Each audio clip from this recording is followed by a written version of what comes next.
द्या ना. 2 अहो अर्धा मिनिट द्या ना, अर्धा मिनिट, 30 सेकंद, 30 सेकंद, 30 सेकंद द्या ना, 30 सेकंद, 30 सेकंद द्या, 30 सेकंद द्या. मला एक सांगा, मला एक सांगा. अहो 30 नाही मला एक सेकंद द्या ना बोलायला. सांगा, निवेदनावर चर्चा होते काय? मंत्र्यांनी निवेदन केलं, त्या निवेदनावर तुम्ही किती चर्चा करणार आणि कशी चर्चा करणार? नाही असं नाही ना. हे बघा आता ही लक्षवेधी क्रमांक 2 तुमची आहे. नाही ठीक आहे. हा एकाला कसं बोलायचं त्यांची हरकत होती. नाही मग आमची पण आहे ना. ठीक आहे, तुम्ही आता प्रत्येकाला देताय ना. असं नाही ना, आम्ही एकदाही बोललो नाही. तुमची या ठिकाणी लक्षवेधी तुम्ही आता मांडा ना. आम्ही बोललो पण नाही ना. लक्षवेधी म्हणजे मांडा ना तुम्ही. आपण एवढं बोलण्यामध्ये असं बोलून झालं असतं काय? मला ही प्रथा बरोबर नाही. प्रथा नाही. आम्ही 4 तास ही बसून होतो. लक्षवेधी झाल्यावर देतो. ही लक्षवेधी झाल्यावर देतो. पॉईंट ऑफ 4 तास बसून होतो. नाही नंतर देतो. तुम्ही लक्षवेधी आता मांडा. सरदेसाई साहेब, अरे बाबा नाही, पॉईंट ऑफ इन्फॉर्मेशन तुम्हाला नंतर देतो. मी थांबा थोडी. नाही आता चला, काय लक्षवेधी क्रमांक 2. लक्षवेधी क्रमांक 2. चला मंत्री महोदय. छापल्याप्रमाणे.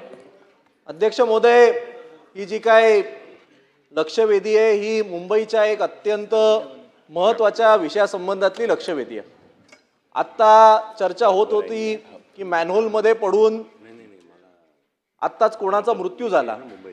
खरं म्हणजे ही इतकी गंभीर बाब आहे की गेल्या आठवड्यामध्ये स्वतः मुंबईच्या महापौर या रस्त्यावर असताना, पाहणी करत असताना 2 फुटाच्या अंतरावर त्यांचाच एक सहकारी कुठल्या तरी अधिकारी त्या मॅनहोलमध्ये पडलेला, जेमतेम वाचवला.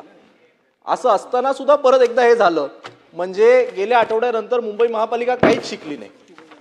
आजचा हा जो लक्षवेधीचा विषय आहे तो पण असाच काहीतरी आहे.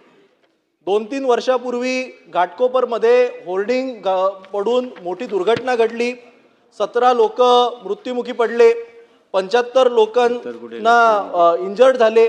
असं असून सुद्धा मुंबई शहरामध्ये खूप मोठ्या प्रमाणात आजही होर्डिंग माफिया हे काम करत आहेत. अध्यक्ष महोदय, आमचा काही विरोध हा होर्डिंगला नाही, LED होर्डिंगला नाही, पण होर्डिंग कुठे असावं, कसं असावं याच्याबद्दल काही नियोजन आहे की नाही? आज जगभरातले तुम्ही कुठलीही मोठी शहरं बघा. न्यूयॉर्कमध्ये टाइम्स स्क्वेअरला LED होर्डिंग आहेत, लंडनमध्ये पिकॅडिली सर्कसला आहेत, टोकियोमध्ये शिबुया क्रॉसिंगला आहेत. त्यांनी लोकेशन ठरवलेली आहेत आणि केवळ तिकडेच या मोठ्या प्रमाणात LED होर्डिंगला परमिशन आहे. मुंबई शहर हे एकमेव शहर आहे, महापालिका ही एकमेव आहे जी सांगते तुम्हाला पाहिजे तिकडे होर्डिंग उभारा, पाहिजे तिकडे LED लावा. त्या